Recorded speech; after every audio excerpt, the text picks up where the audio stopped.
Hey, ano yan, ate ko? Ay, doon ka pala, ang dilim dyan. Ang dilim dyan, doon ka. Madilim dyan, baliktad tayo. Alin yung papasalubong mo? Oh, ang daming chocolates. Ano yan? Talagang pinakataas-taas pa, ha?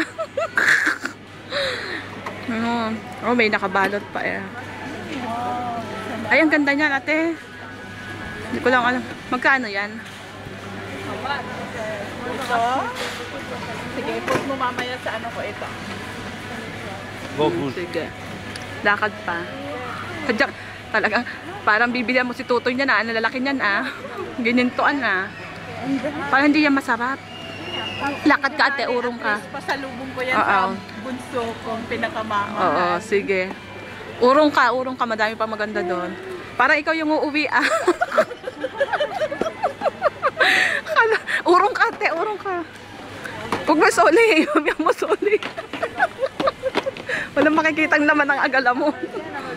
Oh, sige, ayan, dyan yan. Doon, ito, dito. Ba't ka dito bibili? Mahal-mahal. Huwag ka dito bumili. Narinig na ako. O, dalawa, 20. Ayan. Ay, oo. Ayan. Ferrero ba siya? No, hindi siya gawa ng Ferrero. Baba mo lang, baba mo. Gawa siya ng Germany ito. Germany.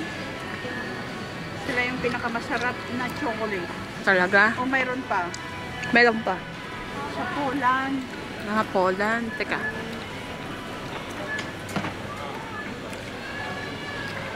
Poland.